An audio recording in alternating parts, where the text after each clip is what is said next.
My eyelids fluttered open to thread counts I'd only seen in magazines, Egyptian cotton that whispered secrets against my skin. This wasn't my studio apartment with its peeling paint and the neighbor's dog barking through paper-thin walls. The air carried the scent of expensive cologne, bergamot and something darker, more commanding. Nothing like the vanilla candle I'd lit before rushing out for what was supposed to be just another shift. I sat up too quickly and my vision blurred, the room tilting before settling into impossible focus. A massive bedroom stretched before me, floor-to-ceiling windows showcasing the Chicago skyline from what had to be the top floors of downtown. Golden morning light filtered through partially drawn curtains, illuminating a space larger than 3 of my apartments combined. Dark leather furniture, abstract art that probably cost more than I'd make in a year, and the kind of silence that only money could buy. "Just one night," I whispered, my voice hoarse as fragments of the previous evening crashed into my consciousness. That's what I'd told myself when Marcy called in sick for her VIP floor shift at the Aurelio Tower Hotel. "Just cover one night, Caitlin. The tips are incredible up there." I'd needed the money desperately. Rent was overdue. Mom's medication costs were climbing, and my manager had been making noises about cutting hours. The memories came in flashes now, disjointed and terrifying.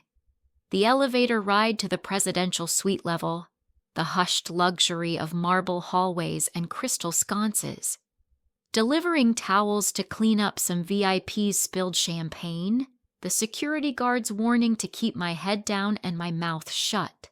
Then the elevator doors opening like the gates of hell, men with hard faces and harder voices, hands grabbing me, the crash of breaking glass echoing through the corridor like gunshots.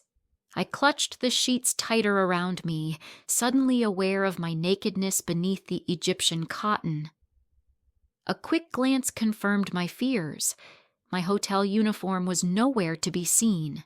No name tag, no sensible flats, no trace of the invisible waitress I'd been just hours ago. My heart hammered against my ribs as I scanned the room for any sign of my clothes, my phone, my life. The bathroom door opened with barely a whisper, releasing a cloud of steam that carried that same intoxicating scent. And there he stood. Biagio Fiorentini wasn't what you'd expect from the whispered stories about Chicago's ghost in the machine. No visible scars, no theatrical menace. Instead, he moved with the controlled precision of a man who'd never needed to raise his voice to be obeyed. Tall, with broad shoulders that tapered to a lean waist, wearing nothing but dark slacks that hung perfectly on his hips. His chest was bare and still damp from his shower, water droplets tracing the defined lines of his torso like a roadmap I had no business wanting to follow. His dark hair was pushed back from his face, emphasizing the sharp angles of his jaw and cheekbones that could have been carved from marble. But it was his eyes that stopped my breath. Dark as espresso, calculating as a chess master, assessing me with the cold patience of a man accustomed to solving problems, permanently. When those eyes met mine, I felt like prey that had just realized it was being hunted. "You're awake," he said, his voice carrying the faint trace of an accent that made even simple words sound like promises or threats. He reached for a white dress shirt hanging on the bathroom door, shrugging into it with movements that were too graceful, too controlled. I pulled the sheet higher, painfully aware of the power imbalance. Him, standing confidently in his own domain, every inch the predator in his natural habitat. Me, shrinking into borrowed bedding in a stranger's room, feeling like I'd stumbled into a world where I didn't know the rules. "Where am I?" I managed, hating how small my voice sounded in the vast space. "What happened last night?" He moved to a dresser, selecting a tie with deliberate slowness, his movements economical and precise. "You're in my penthouse, the Aurelio Tower, floors 48 through 50. He began knotting the tie with practiced ease. As for what happened, the ghost of something dangerous flickered across his features. You were in the wrong place at the wrong time. Men with guns tried to drag you away. I stopped them." My stomach dropped like I'd missed a step on a staircase. The fragments of memory suddenly made horrible sense. The grabbing hands, the shouting, the sound of breaking glass. Did we? The question stuck in my throat, but I had to know. No. The word was sharp, final, cutting through my fear like a blade. I don't touch unconscious women, Caitlin. That's not who I am. A chill ran down my spine that had nothing to do with the air conditioning. "How do you know my name?" He turned to face me fully, one eyebrow raised in what might have been amusement if his eyes weren't so cold. "I make it my business to know everything about anyone who ends up bleeding in my hallway." He paused, his gaze traveling over my face like he was memorizing every detail. "Especially when they're as unexpected as you." The way he said unexpected made me feel like a puzzle piece that didn't fit anywhere, something that disrupted carefully laid plans. I wanted to ask about the blood he'd mentioned, but I wasn't sure I was ready for that answer. "My job," I started, reaching instinctively for my phone before realizing I had no idea where anything was. "I have to work tonight. I can't just disappear. My manager will fire me and has been handled." He gestured toward a chair where I spotted my purse, looking small and shabby against the expensive furniture. "Your manager believes you're dealing with a family emergency. Paid leave, very understanding. Your phone is there, 6 missed calls from someone named Marcy. She seems concerned about your sudden illness." The casual way he'd rearranged my life sent ice through my veins. "You can't just—" "I can." He moved toward a tablet on the nightstand, his fingers swiping across the screen with practiced efficiency. "And I did. Because the alternative was letting you walk back into your normal life and be dead before the week ended." He turned the tablet toward me, and my blood turned to ice water. Security footage, black and white but crystal clear. The hotel corridor I remembered, but from above. I watched myself bend to pick up fallen towels, watched the elevator doors slide open, watched 3 men in dark suits step out with the kind of purposeful stride that meant violence. I watched them grab me. The footage was silent, but I could see my mouth open in what must have been a scream. One man clamped a hand over my face while another pressed something against my ribs, something that glinted like metal in the hallway lights. The third man was gesturing toward a door, shouting orders I couldn't hear. Then the frame filled with motion. Biagio stepped into view, and even in grainy security footage, his presence changed everything. The men turned toward him, and I saw the flash of weapons being drawn. The video cut off abruptly, leaving me staring at a black screen. "They saw you being pulled toward my door," Biagio said, his voice matter-of-fact as he set the tablet aside. "They saw me pull you back.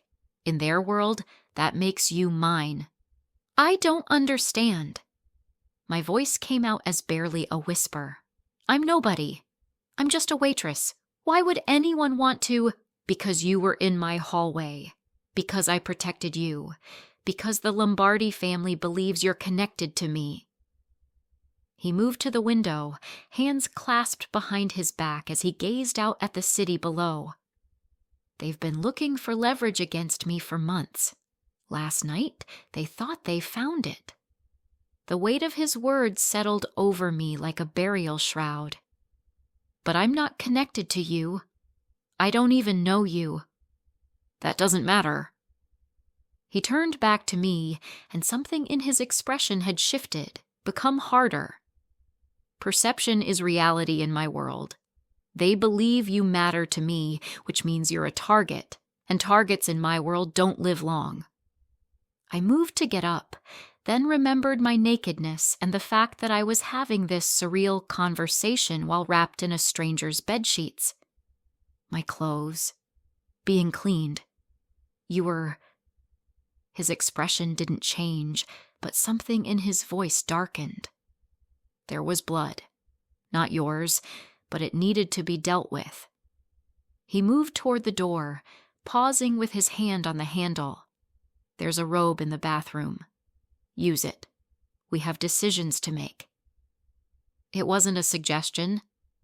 When I emerged from the bathroom minutes later, wrapped in a silk robe that felt like liquid sin against my skin, he was fully dressed in a charcoal suit that transformed him from dangerous man to lethal businessman. He stood by the window, phone pressed to his ear, speaking in rapid Italian to someone on the other end. His voice was low, controlled, but there was an edge to it that made my skin prickle with awareness. I caught fragments. Lombardi, la ragazza, sicurezza. But my high school Spanish was useless here. Whatever conversation he was having, it was about me. And from the tension in his shoulders, the sharp gestures he made with his free hand, it wasn't good news. He ended the call and turned to face me, his expression unreadable. "Sit," he said, gesturing to a leather chair that probably cost more than my car. I remained standing, clutching the robe tighter around me. "I want to go home." "Home to what?" His voice was gentle, but his words cut deep. "Your studio apartment with the broken lock? Your job that pays barely enough to cover rent? Your life where you're invisible until someone decides you're useful?" Each word hit like a physical blow because they were true. That's my life. It's not much, but it's mine. Not anymore. He pulled out his phone again, swiping to what looked like a personnel file. My personnel file. Caitlin Mickey, 24, employed at Aurelio Tower Hotel for 8 months. Mother in assisted living, father deceased. No siblings, no significant relationships, no savings to speak of. He looked up at me. They know where you live, where you work, where your mother receives care. They know everything I know. The room seemed to tilt around me. My mother is safe. I've had security placed at her facility, discreet but effective. He pocketed the phone. But that protection only lasts as long as you're under mine. You're talking about my life like it's a chess game. Because it is. His voice was flat, matter of fact.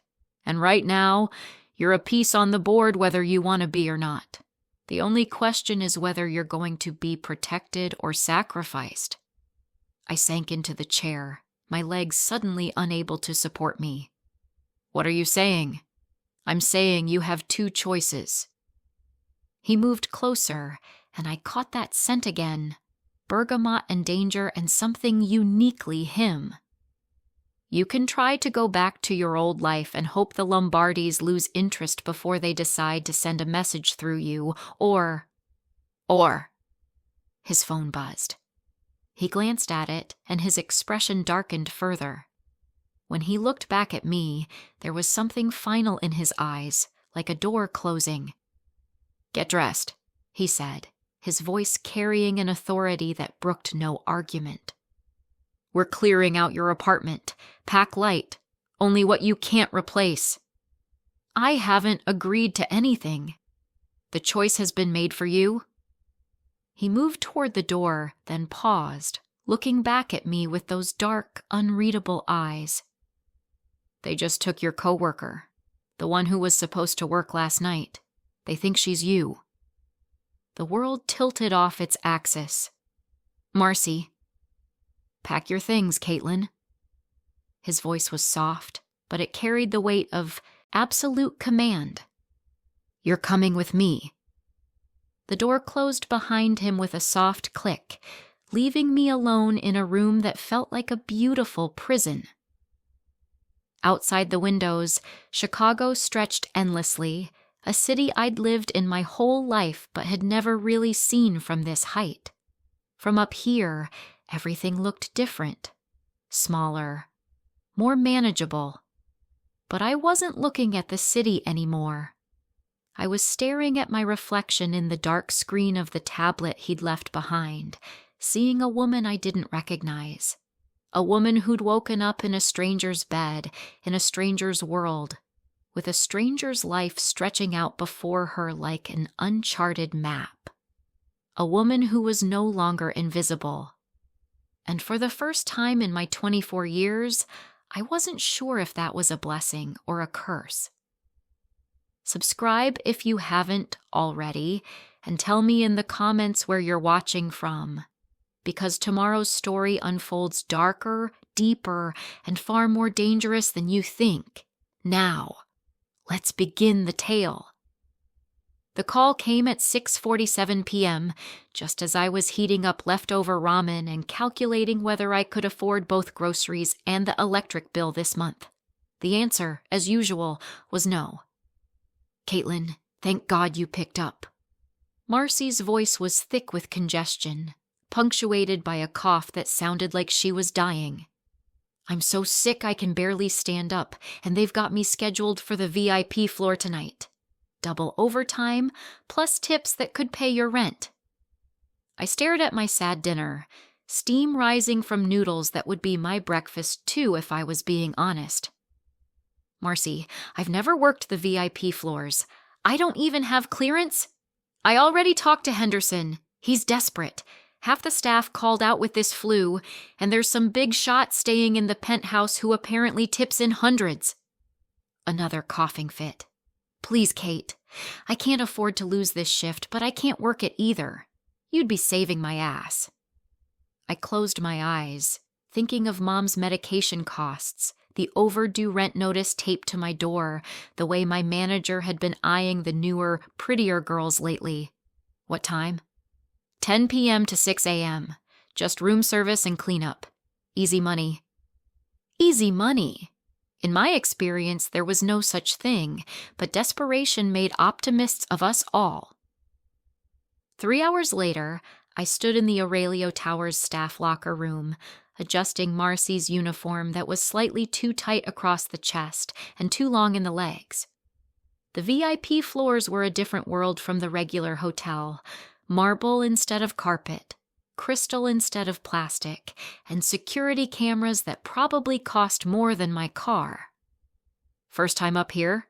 asked Janet, a veteran server who'd been working the tower since before I was born. "Yeah. Any advice?" She lowered her voice.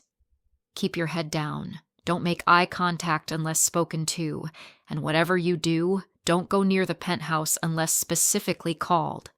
The ghost lives up there." "Ghost?" "Biagio Fiorentini. Owns half the building, maybe half the city. Word is he's connected, if you know what I mean." She made a gesture across her throat. "Hasn't been seen in months, but his people are always around. Just be invisible, honey. It's safer that way." Being invisible was my specialty. I'd perfected it over 24 years of being overlooked, underestimated, and forgotten. Tonight would be no different. The first few hours passed in a blur of champagne deliveries and cleanup calls. The VIP guests were exactly what I'd expected, entitled, demanding, and generous with tips when they remembered the help existed. By 2 a.m., I'd made more money than I usually saw in a week. That's when the call came in.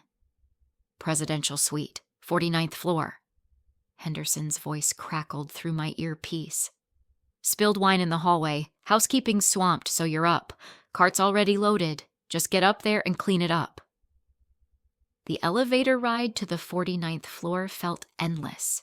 My reflection multiplied in the mirrored walls until I looked like an army of tired waitresses ascending to heaven. Or hell. The doors opened with a soft chime, revealing a hallway that belonged in a palace, not a hotel.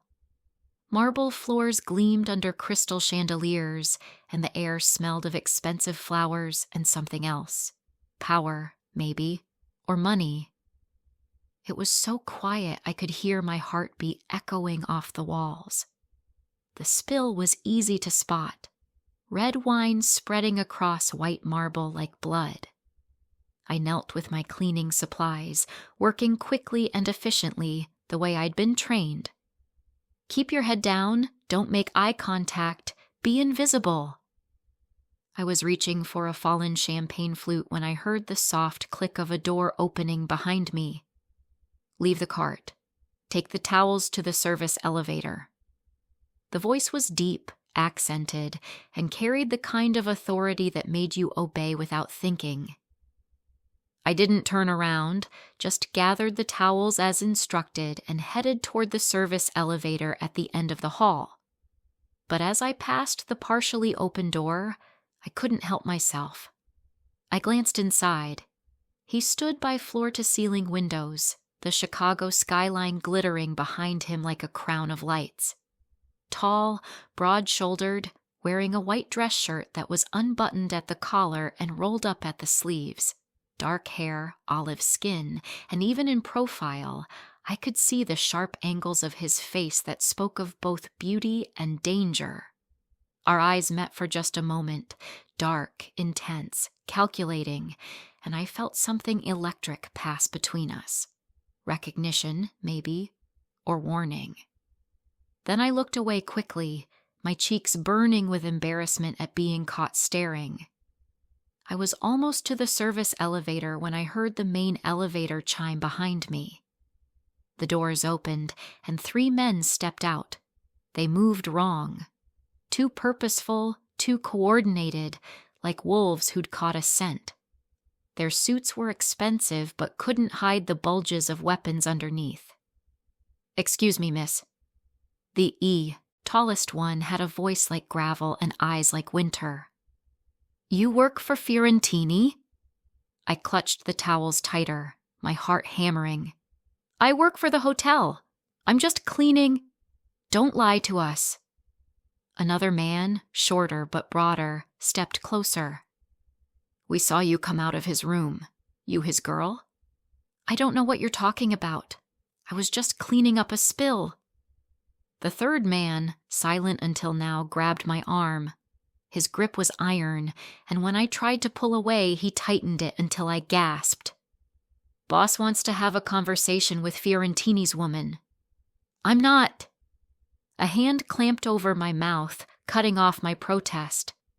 The towels scattered across the marble as I was dragged toward the main elevator. I tried to scream, tried to fight, but they were too strong, too practiced. That's when I saw the gun.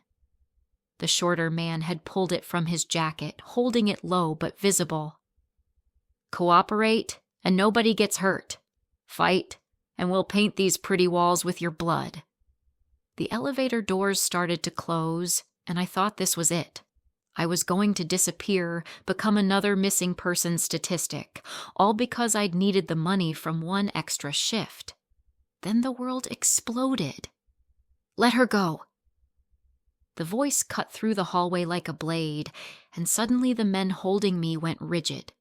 I was spun around to see Biagio Fiorentini standing in his doorway, no longer the composed figure by the window. This was something else entirely. A predator who'd found intruders in his territory. He wasn't alone. 2 men flanked him, weapons drawn, faces carved from stone. "This doesn't concern you, Fiorentini," the tall man said, but his voice had lost its confidence. "Everything in this building concerns me." Biagio stepped forward, and I saw death in his eyes. Especially when trash walks into my home and puts their hands on what's mine.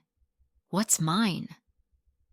The words sent a chill through me that had nothing to do with fear. The next few seconds were chaos. Shouting in Italian, the sound of breaking glass, the sharp crack of gunfire. Someone tackled me behind a marble pillar, and the world went dark around the edges. The last thing I remembered was a voice, low and commanding, cutting through the violence. "Get her inside, now!" Then nothing. The ride to my apartment felt like a funeral procession.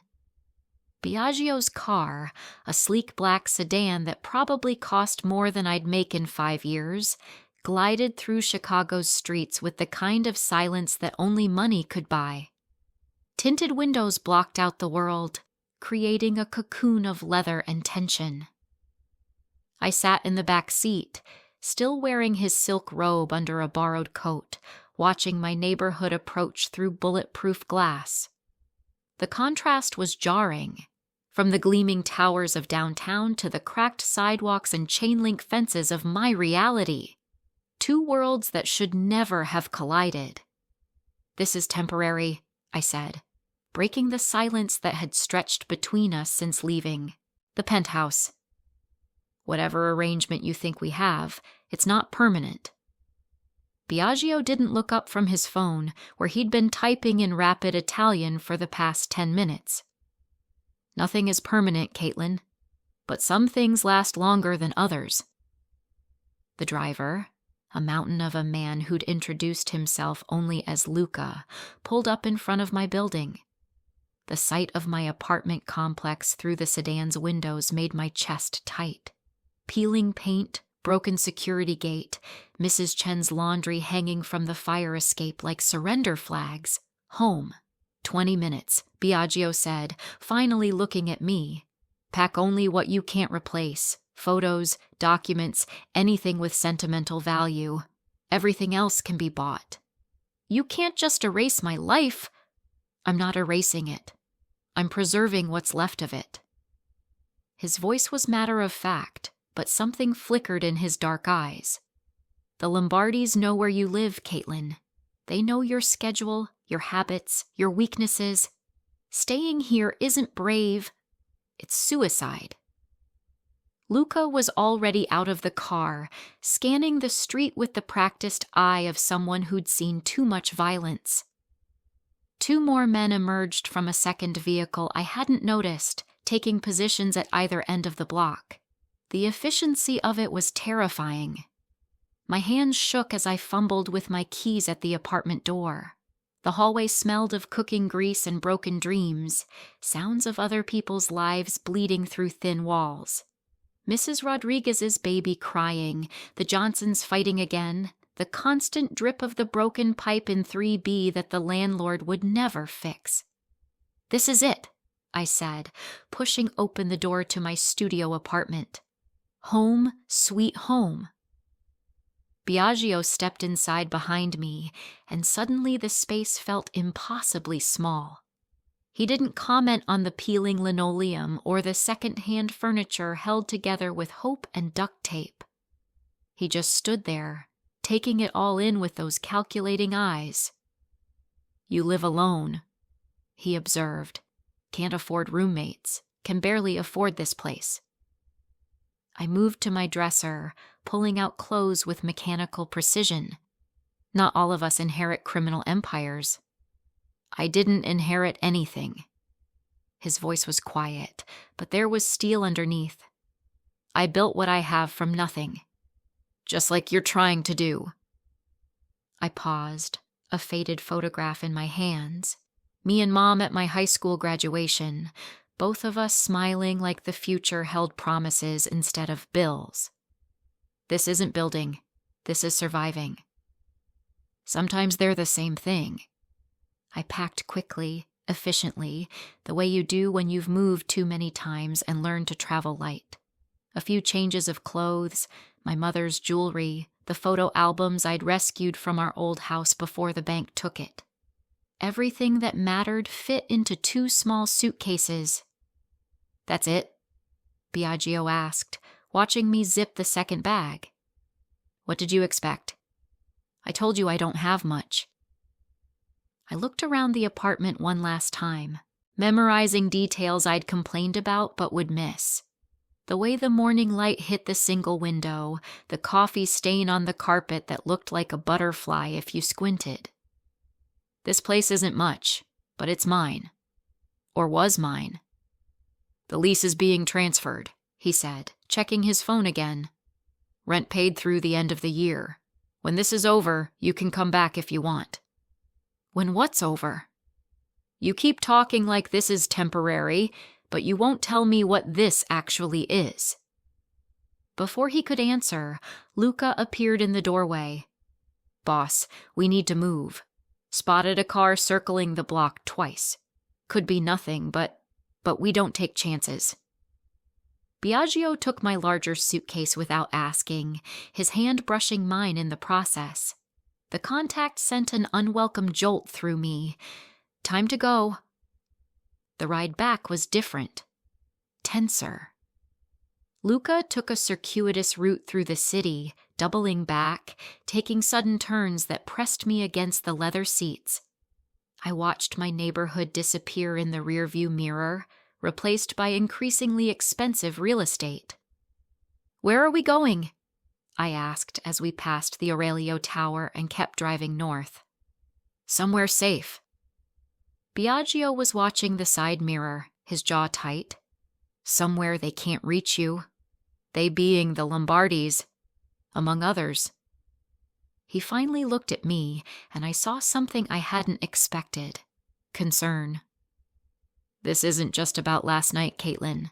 There are things in motion, old debts and older grudges. You walked into the middle of a war. My phone buzzed.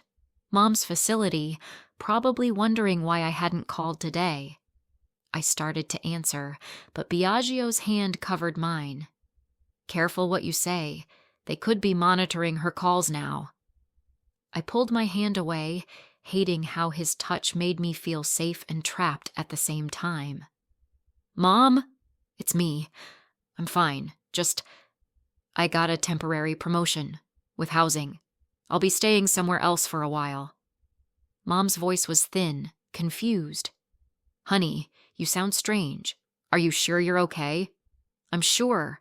The pay is really good and they're covering all my expenses. I'll visit soon, I promise.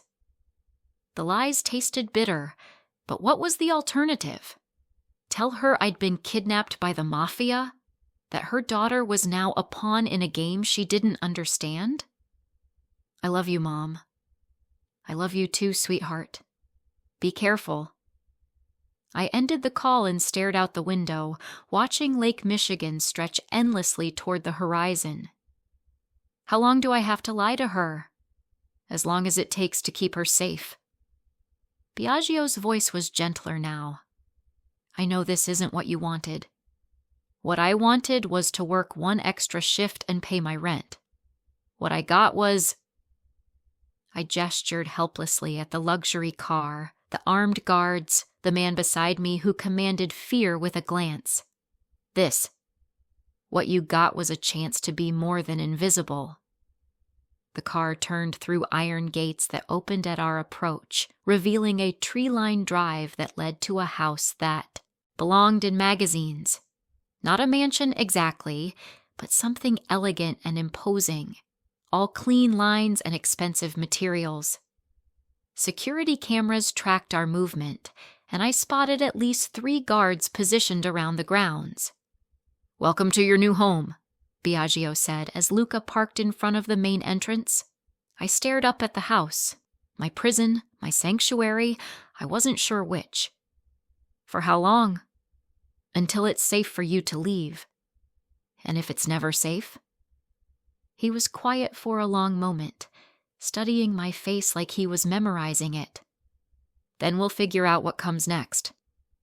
The front door opened, revealing a woman in her 50s with kind eyes and graying hair. She smiled at me like I was expected. Welcome. Wanted. This is Elena, Biagio said. She'll help you get settled. I climbed out of the car, my legs unsteady, carrying my small suitcase like a shield. Behind me, the gates closed with a soft click that sounded like a door locking. I was safe. I was trapped. And I was beginning to understand they might be the same thing. 3 days in Biagio's house felt like 3 weeks. The guest suite Elena had shown me was larger than my entire apartment, complete with a marble bathroom, walk-in closet, and windows that overlooked manicured gardens. It was beautiful, comfortable, and felt exactly like the gilded cage it was. I'd tried to establish some kind of routine. Morning coffee in the kitchen, afternoons reading in the library, evenings on the terrace watching the sunset over Lake Michigan. But every door I approached had a guard nearby, every phone call was monitored, and every attempt at normalcy was undercut by the reality that I was a prisoner, no matter how luxurious my accommodations. It was on the third evening that I overheard the conversation that changed everything. I'd been heading to the kitchen for tea when I heard voices from Biagio's study, the door slightly ajar, low voices carrying in the quiet house. I should have kept walking, should have minded my own business. Instead, I found myself pressed against the wall, listening to words that made my blood run cold. "Lombardis are convinced she's been his woman for months," a gravelly voice was saying. "Luca," I realized. "Word on the street is Fiorentini's been keeping a secret girlfriend, someone outside the life. Let them think it." Biagio's voice was calm, controlled. "It serves our purposes. Boss, with respect, it also makes her a bigger target. They think she knows things, has access. She doesn't know anything." A pause. Yet. "What about the leak? Someone fed them intel about the hotel meeting, someone close." My heart hammered against my ribs. A leak. Someone in Biagio's organization had betrayed him, and I'd walked into the crossfire. "I have suspicions," Biagio said, "but suspicions aren't proof. Keep watching, keep listening. Whoever sold me out will make another move." "And the girl? What about her? You sure you can trust?" "Her? Last time you let a woman get close? Caitlin isn't Sophia." Biagio's voice turned sharp, dangerous. "And you do well to remember that." Sophia. The name hit me like a physical blow. There had been someone before me, someone who'd betrayed him, someone who'd made him the kind of man who kept armed guards and trusted no one. I crept back to my room, mind racing. The pieces were starting to fit together. The careful way Biagio watched me, the distance he maintained despite the obvious attraction crackling between us, the way his men looked at me like I was a bomb waiting to explode. The next morning, I cornered Luca in the kitchen while he was checking security reports. "Tell me about Sophia," I said without preamble. He looked up from his coffee, dark eyes assessing. "That's not my story to tell. But it is my story to live with, apparently." I sat across from him, noting how his hand moved instinctively toward his weapon. Everyone keeps looking at me like I'm going to stab him in the back. I'd like to know why. Luca was quiet for a long moment, studying my face. Finally, he sighed. "Sophia Marcelli. Boss met her 3 years ago. Beautiful, smart, from a good family." He fell hard, harder than any of us had ever seen. "What happened?" "She was working for the Lombardis, feeding them information about his operations, his security, his weaknesses." Luca's voice was flat, matter of fact. "The night she disappeared, she left behind enough intel to get half his crew killed, including his younger brother." The coffee turned to ash in my mouth. "His brother? Marco, 22 years old, full of fire and stupid courage, walked into an ambush because Sophia told them exactly where he'd be." Luca's eyes hardened. "Boss found her 3 days later. What was left of her, anyway?" I felt sick. "He killed her. He did what needed to be done." Luca leaned forward, his voice dropping. "But it broke something in him. Made him careful. Made him cold. Until you." "I'm not. You are?" He stood gathering his papers. Question is, what are you going to do about it? That afternoon, I found Biagio in his study, surrounded by maps and photographs that looked like surveillance shots. He looked up when I entered, and I saw the wariness in his eyes, the same look he'd probably given Sophia once upon a time. We need to talk, I said, closing the door behind me. About why you look at me like I'm going to disappear in the middle of the night with your secrets. I moved closer to his desk, noting how he tensed. About Sophia. His face went completely blank, the mask of the businessman sliding into place. Luca talks too much. Luca cares about you. They all do. I sat in the chair across from his desk, forcing myself to meet his eyes. I'm not her, Biagio. No, he said quietly. You're not. Sophia was born into this world. She understood the rules, the costs, the prices we pay. His gaze traveled over my face. You're an innocent who got caught in the crossfire. I'm not as innocent as you think. Aren't you?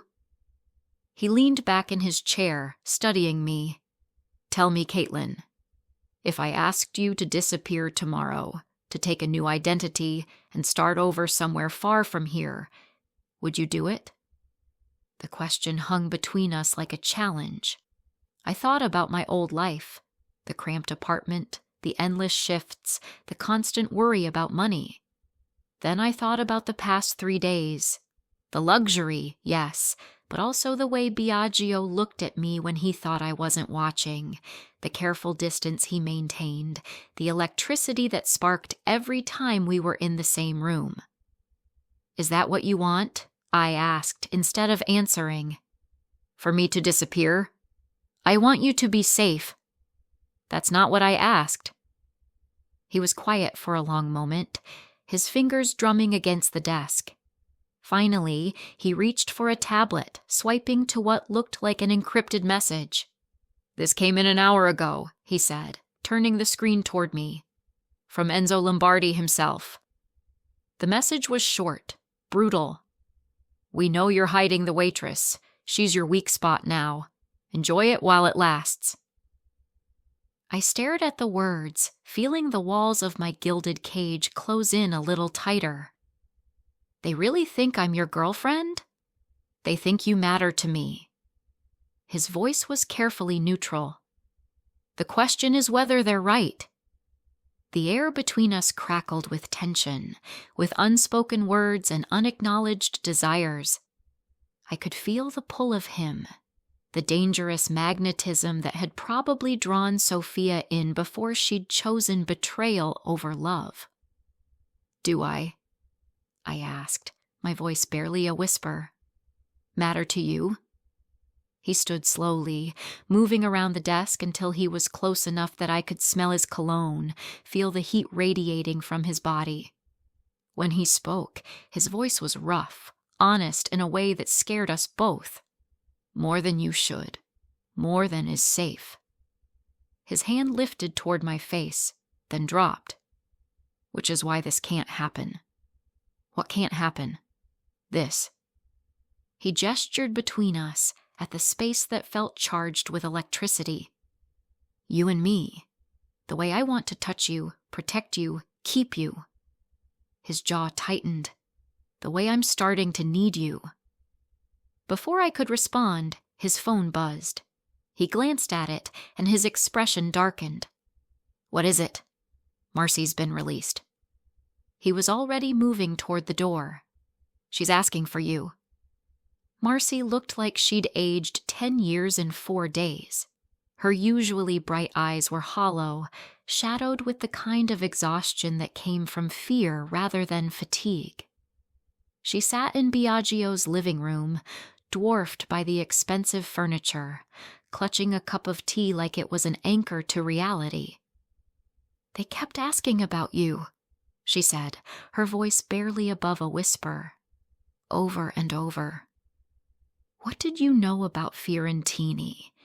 How long had you been working for him? Were you passing information? She looked up at me with haunted eyes.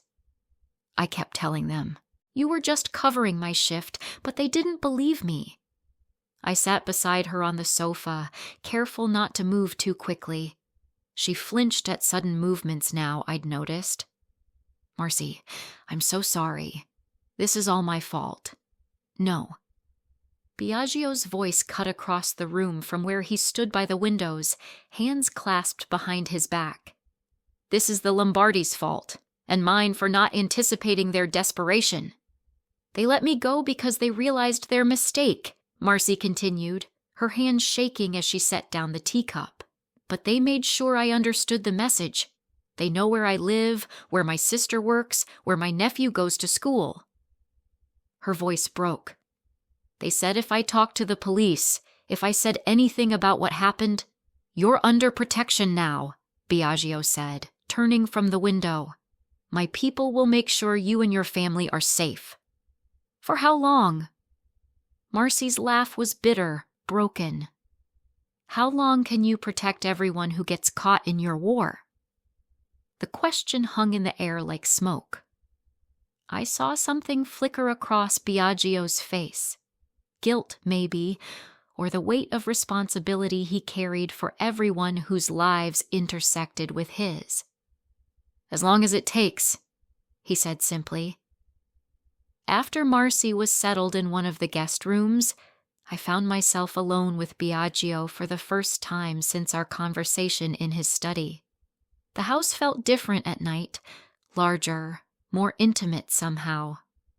The staff had retired, the guards were at their posts, and the silence between us was filled with everything we weren't saying. I found him in the kitchen, of all places, standing at the stove with his sleeves rolled up and his tie discarded. The domestic scene was so at odds with everything I knew about him that I stopped in the doorway, just watching. "You cook?" I asked. He glanced over his shoulder, and I caught a glimpse of something softer in his expression. "My grandmother's recipe. Risotto. She said a man who couldn't feed himself was only half a man. Smart woman." "She was." He stirred the rice with practiced movements, adding stock in careful increments.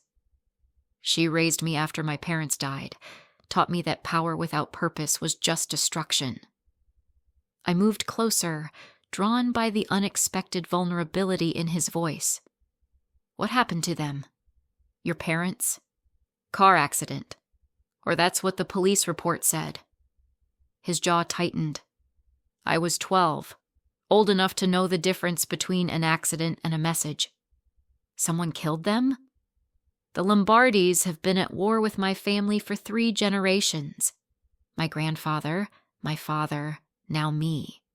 He added more stock, the rhythm of his stirring hypnotic. "It's a legacy I never wanted but couldn't escape." I leaned against the counter, studying his profile in the soft kitchen light. "Is that why you do this? For revenge?" "I do this because someone has to. Because if I don't, men like Enzo Lombardi take what they want and destroy what they can't have."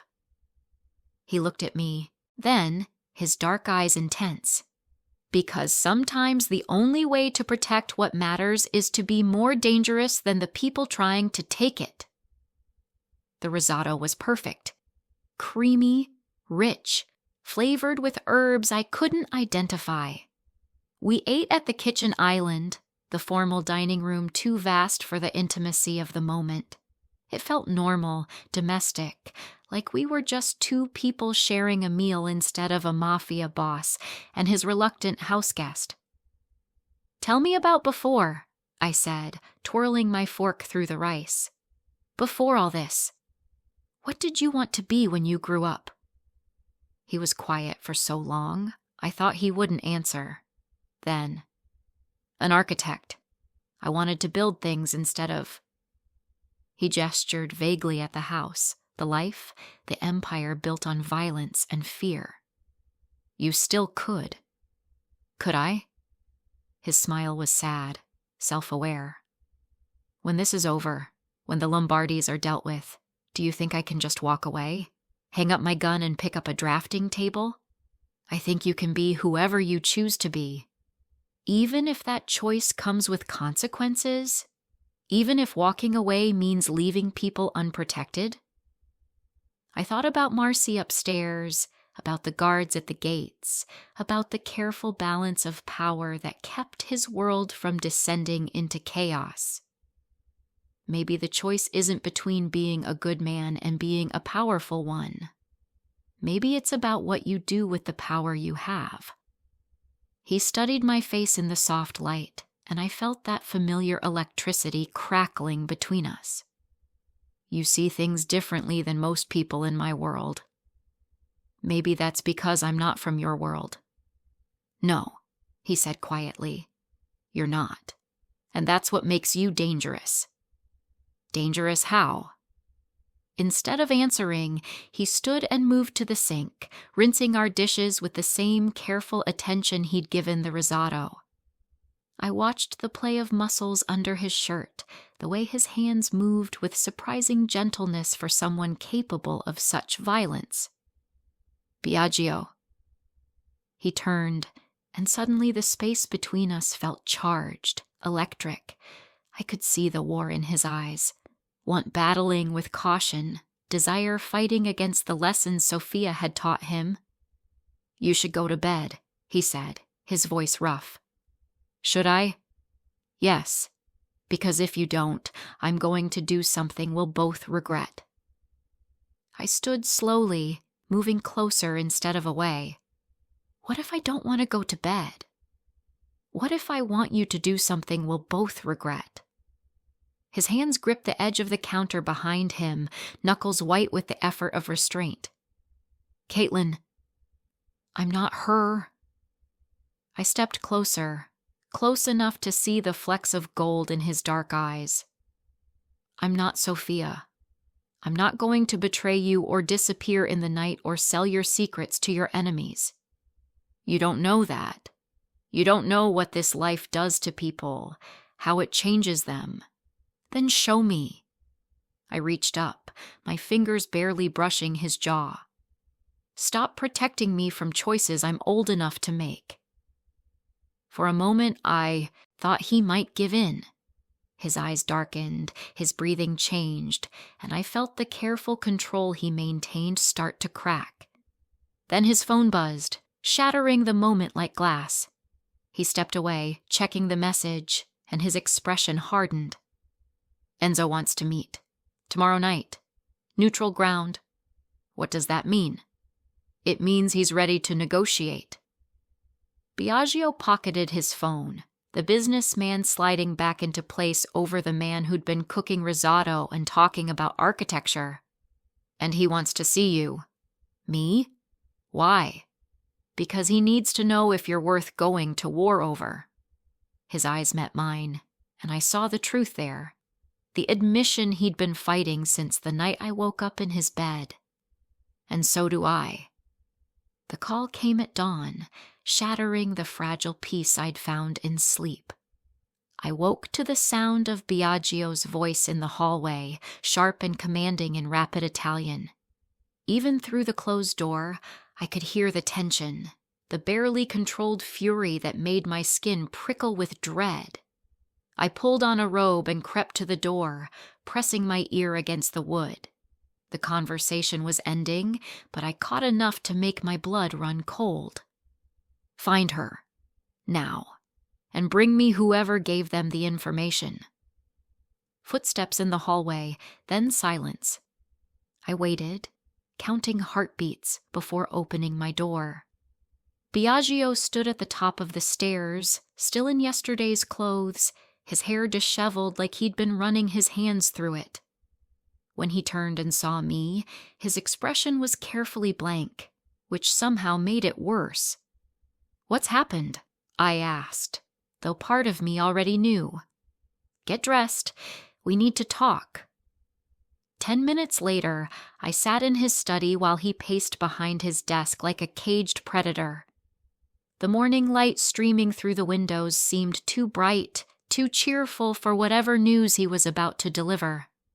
They have Marcy, he said without preamble. The words hit me like a physical blow. What? But she's here. She's safe. She left. His voice was flat, controlled. Sometime after midnight. Disabled the security system, slipped past the guards. She's good. Better than we gave her credit for. She wouldn't just leave. Not after what they did to her. She left a note. He handed me a piece of hotel stationery, Marcy's familiar handwriting scrawled across it in obvious haste. Caitlin, I can't let you sacrifice your life for mine. This isn't your fight. I'm going to end it. M. I stared at the words until they blurred. She went back to them. She turned herself in. She tried to. Biagio's jaw tightened.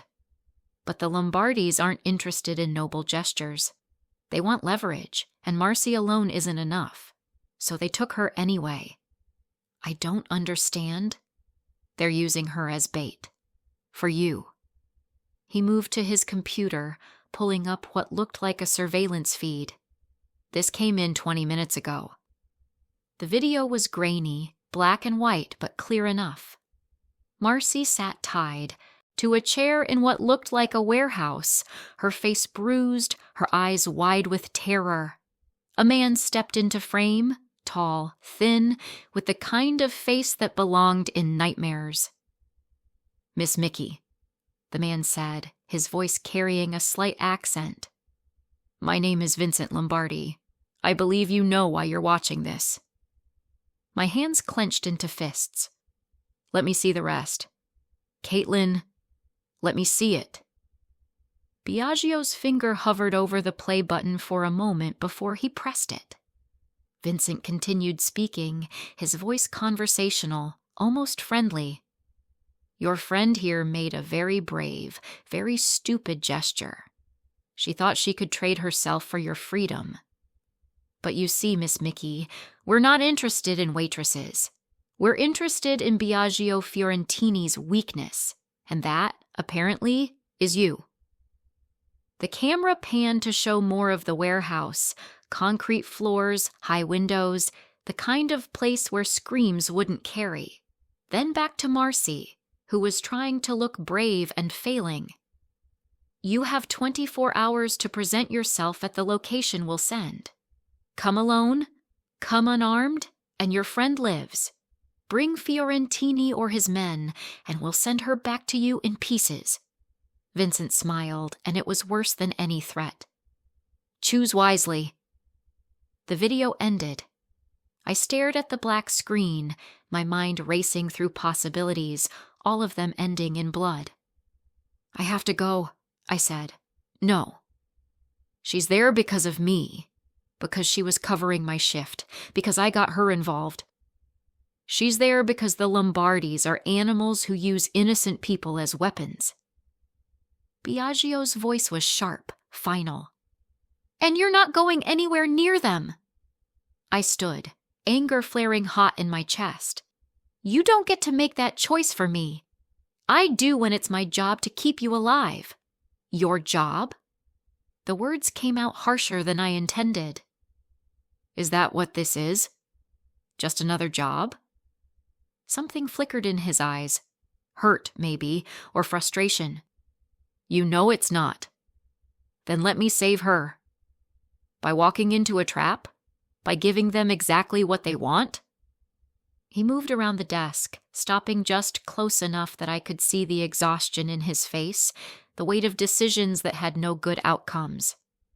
They'll kill you both. You know that, right? The moment you walk into that warehouse, you're both dead. Maybe, but at least I'll have tried. And what about your mother? What about the people here who care about you? His voice dropped, became almost gentle. What about me?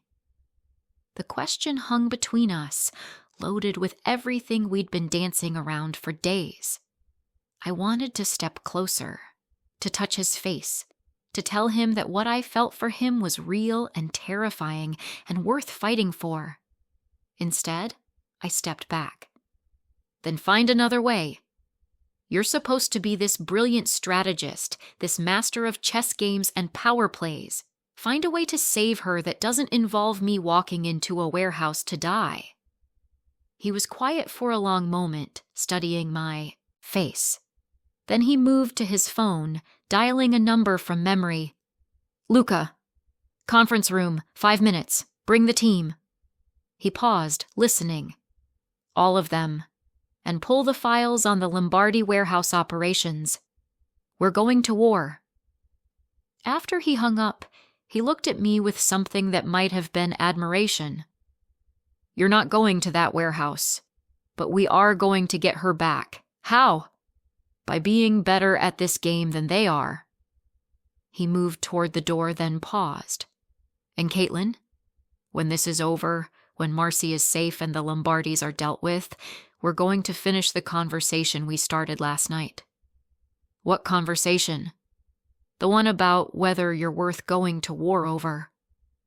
His eyes met mine, dark and intense, and full of promises that made my heart race. "Because the answer is yes, and that terrifies me more than any enemy I've ever faced." He left me standing in his study, staring at the blank computer screen where Marcy's terrified face had been. Outside, I could hear cars arriving, voices in the hallway, the sound of an organization mobilizing for battle. For the first time since this nightmare began, I felt something other than fear or confusion. I felt hope, and I felt something else, something warm and dangerous and completely inappropriate given the circumstances. I felt like I was falling in love with a man who killed people for a living. And the most terrifying part wasn't that he was dangerous. It was that I didn't care. The waiting was agony. I spent the day pacing my room like a caged animal, listening to the sounds of preparation echoing through the house. Men arriving, voices in urgent conference, the metallic click of weapons being checked and loaded. Biagio had vanished into his war room with Luca and his lieutenants, emerging only briefly to bark orders in Italian before disappearing again. Elena brought me meals I couldn't eat, tea that went cold while I stared out the window at the lake. Every hour that passed was another hour Marcy spent in that warehouse, another hour closer to the Lombardi's deadline. At sunset, I heard the cars leaving, engines purring to life, gravel crunching under tires as Biagio's small army departed for whatever plan he'd devised. The house fell silent except for the skeleton crew of guards left behind to watch me. I tried to read, tried to sleep, tried to do anything but imagine what was happening in some warehouse across the city. Instead, I found myself standing at my bedroom window, watching the lights of Chicago twinkle in the distance and wondering if I'd ever see Biagio alive again. The thought hit me like a physical blow. Somewhere between the risotto and the almost kiss, between his careful protection and his reluctant confessions, I'd stopped thinking of him as my captor and started thinking of him as... what? My protector? My salvation? The man I was falling in love with? The sound of cars returning jolted me from my thoughts. I pressed my face to the window, trying to see through the darkness. Multiple vehicles, moving fast, headlights cutting through the night like searchlights. Too many cars, too much urgency. Something had gone wrong. I was at my bedroom door before I'd consciously decided to move, yanking it open and running toward the stairs. The front door burst open as I reached the landing, and chaos poured into the elegant foyer. Men in dark clothing, some supporting others who were bleeding, shouted orders in Italian. The sharp smell of gunpowder and something metallic that made my stomach turn. And then I saw him. Biagio stood in the doorway, his white shirt torn and stained with blood, his face grim but alive. So beautifully, impossibly alive. Behind him, Luca carried someone, a small figure wrapped in a blanket, unconscious but breathing. Marcy. Is she... I started down the stairs, but Biagio's sharp gesture stopped me. She's alive. Drugged, but alive. His voice was hoarse, exhausted. Elena, call Dr. Reeves. Tell him we need him here now.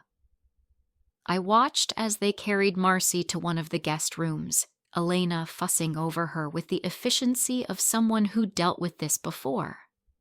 The house filled with the controlled chaos of aftermath. Wounded men being tended to, weapons being cleaned and stored, the careful choreography of violence contained. Through it all, Biagio stood in the foyer like a general surveying his battlefield, blood on his clothes and death in his eyes. When the last of his men had been seen to, when Marcy was settled and the doctor summoned, he finally looked up and saw me standing on the stairs. "You're hurt," I said, noting the way he favored his left side. "It's not my blood."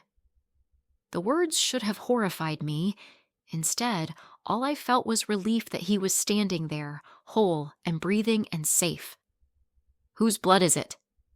"Vincent Lombardi's." His voice was flat, matter-of-fact. "Among others." I came down the rest of the stairs slowly, my eyes never leaving his face. "Is it over?" "This part is."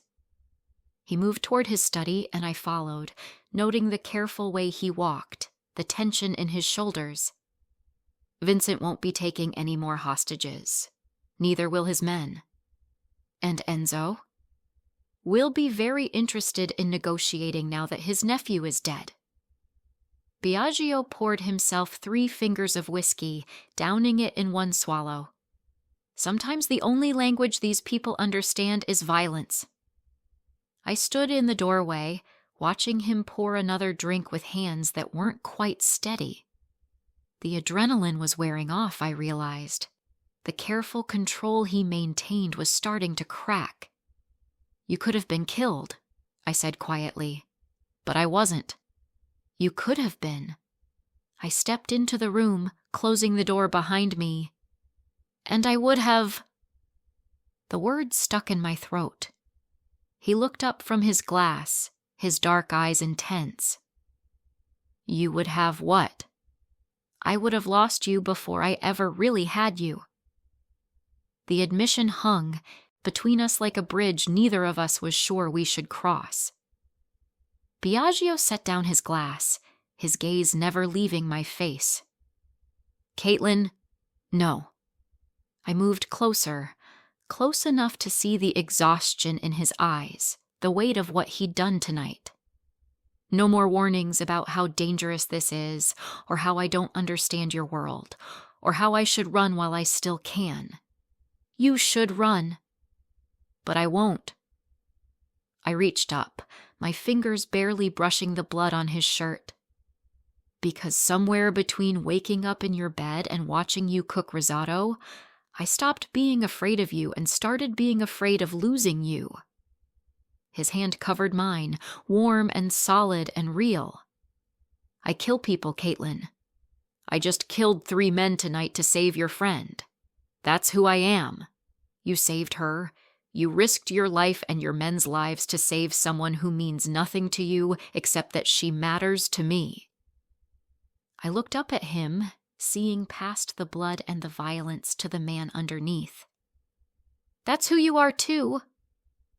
For a moment, we just stood there, his hand covering mine, the space between us charged with everything we'd been fighting. Then something in his expression shifted, the careful walls he'd built around himself finally crumbling.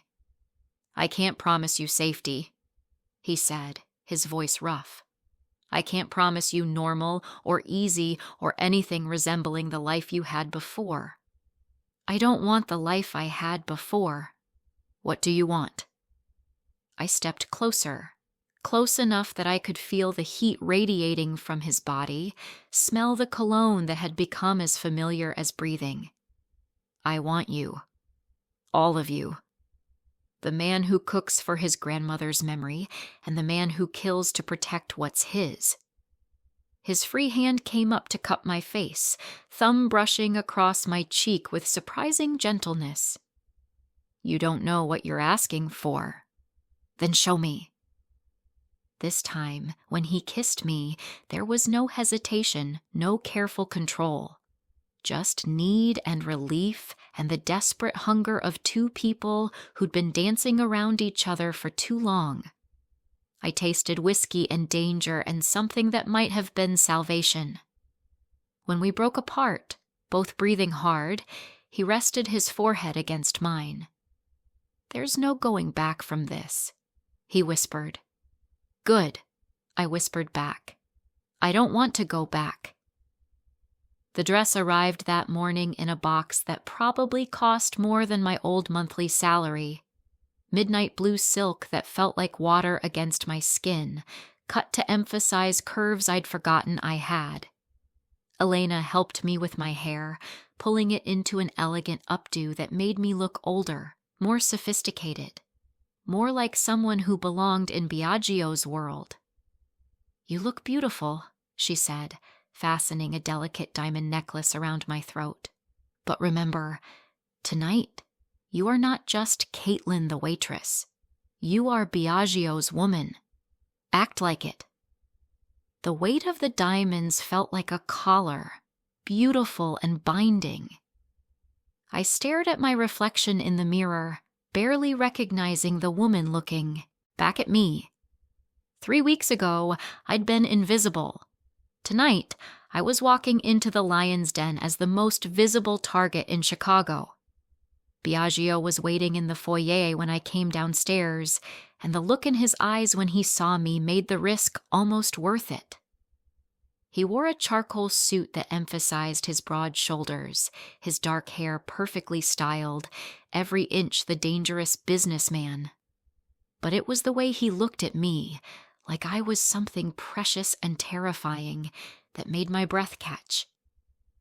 "You're sure about this?" he asked, offering me his arm. "No, but I'm doing it anyway." The restaurant was neutral territory, Benedetto's, owned by the Torino family, who'd managed to stay out of the war between the Fiorentinis and Lombardis through careful diplomacy and strategic bribes. The kind of place where enemies could meet without bloodshed, where old-world courtesy still meant something.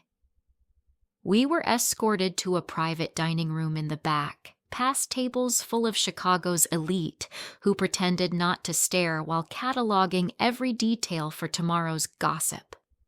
The room was elegant, intimate, with a single table set for 4 and enough space for bodyguards to lurk in the shadows. Enzo Lombardi was already there.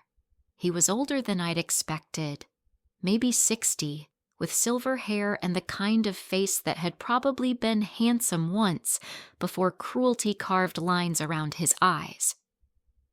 He stood when we entered, the picture of old-world manners, but his gaze when it landed on me was calculating, predatory. "Biagio." His voice carried the faint trace of an accent, cultured and cold. "Thank you for coming." "Enzo." Biagio's hand settled on the small of my back, a gesture of possession that wasn't lost on anyone in the room. "I believe you wanted to meet Caitlin." "Indeed." Enzo moved around the table, stopping just close enough to be intimidating. "Miss Mickey, you've caused quite a stir in our little community." "I didn't mean to cause anything," I said, proud that my voice stayed steady. "I was just working." Just working. He smiled, and it was worse than any threat. How refreshingly honest. "Please sit. We have much to discuss." The meal was surreal. Course after course of exquisite food served while 3 of Chicago's most dangerous men discussed territory and tribute like they were planning a charity event. I picked at my food, hyper-aware of every glance, every pause in conversation, every subtle shift in body language. "Your friend is recovering well, I trust?" Enzo asked during the second course, his tone conversational. "She is. Thank you for your concern." Biagio's voice was equally polite, equally deadly. Such an unfortunate misunderstanding. My nephew always was too enthusiastic in his methods. Enzo cut his veal with surgical precision. I trust his death was quick. Quick enough. Good. Vincent never did learn the value of subtlety. Enzo's gaze shifted to me. Unlike Miss Mickey here, who seems to understand the importance of discretion, I felt like a butterfly pinned to a board, examined and catalogued. I understand the importance of staying alive. Wise, beauty and intelligence, a dangerous combination. He leaned back in his chair, studying me. Tell me, my dear, what do you know of Biagio's business?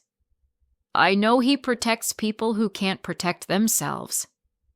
Enzo laughed, a sound like breaking glass. How charmingly naive. And what has he told you about our little disagreement?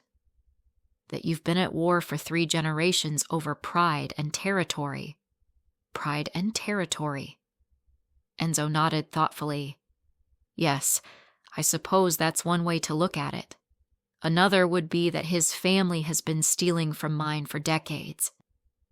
Stealing what? I asked, ignoring Biagio's warning look. Opportunities, territory, lives. Enzo's smile turned sharp. His grandfather killed my father. His father killed my brother. And now... He gestured elegantly at Biagio. The cycle continues. Or it ends, Biagio said quietly. That's why we're here. Indeed. Enzo pulled out a tablet, swiping to what looked like a contract. My terms are simple. You withdraw from the docks, the casino operations, and the construction contracts on the south side. In return, I guarantee Miss Mickey's safety and we call a truce. And if I refuse, then this beautiful young woman becomes a widow before she's even a wife. Enzo's gaze shifted to me. Such a waste. The casual way he discussed my death made my skin crawl, but I forced myself to stay calm. This was theater, I realized. A performance for an audience of one, me. Everything depended on how I played my part. You're assuming I'm going to marry him, I said. Both men looked at me in surprise. Enzo recovered first, his smile widening. Are you not? I looked at Biagio, seeing the tension in his jaw, the careful way he was watching me. That depends on whether he asks. And if he did, I'd say yes. The words came out steady, certain, surprising even me with their truth. Because I love him.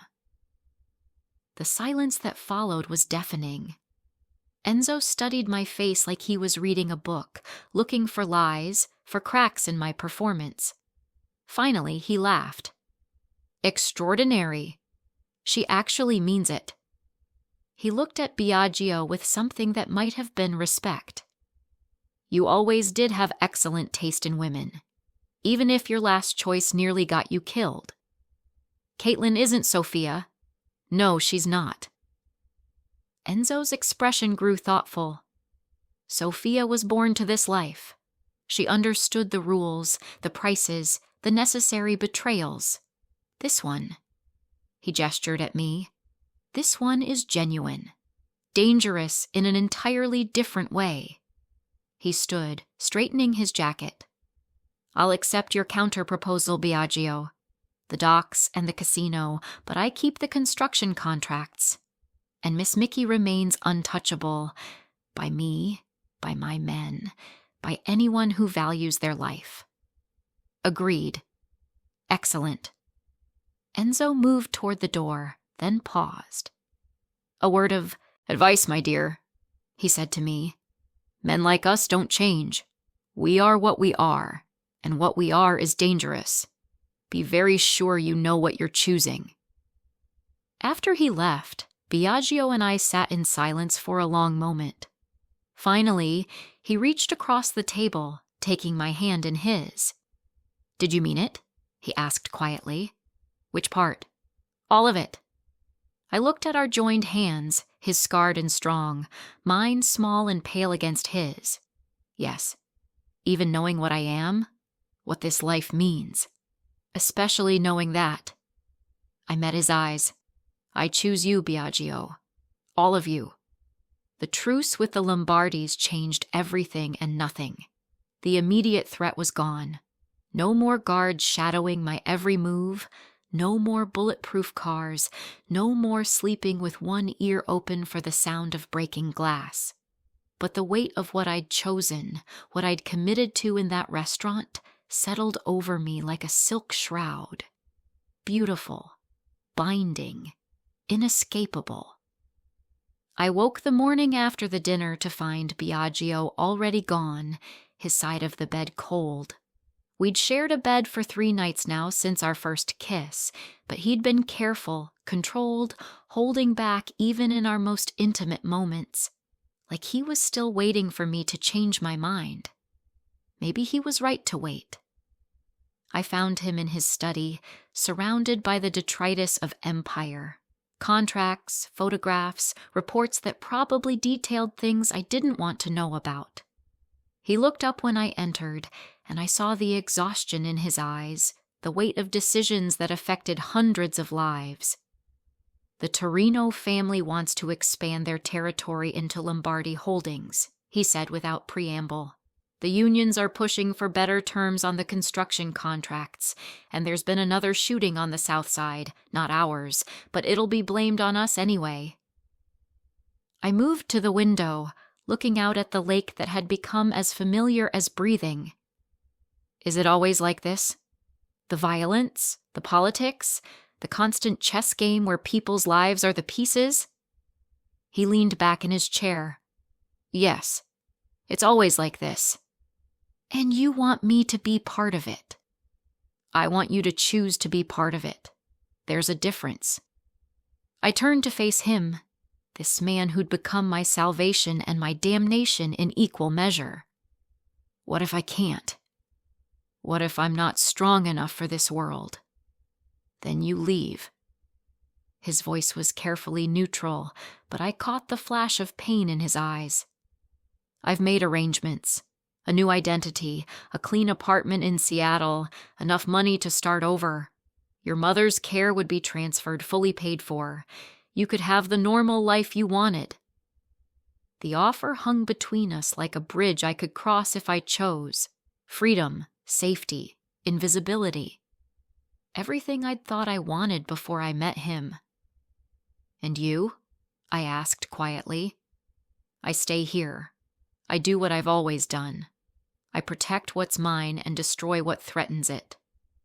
He stood, moving to his safe, pulling out an envelope thick with documents. But you don't have to be part of that anymore. The choice is yours. I stared at the envelope. My escape route, my return ticket to a life where the biggest danger was running out of coffee filters. When do I have to decide? Now. His phone buzzed, and he glanced at it with a frown. There's a situation developing. I need to leave for a few days, handle some business in New York. When I come back... He set the envelope on his desk. When I come back, either you're here because you choose to be, or you're gone because you choose to be. But the choice has to be yours. An hour later, I watched his car disappear down the drive, taking with it the man who'd turned my world upside down and inside out. The house felt different without him. Larger, emptier, like a stage set waiting for the actors to return. I spent the day wandering the rooms we'd shared, touching things that carried his scent, his presence. The kitchen where he'd cooked for me, the library where we'd talked about books and dreams and the weight of legacy, the bedroom where he'd held me while I slept, his arms a barrier against nightmares. Marcy found me there as the sun was setting, curled up in the chair by the window with the envelope in my lap. He told me about the offer, she said, settling into the chair across from me. She looked better.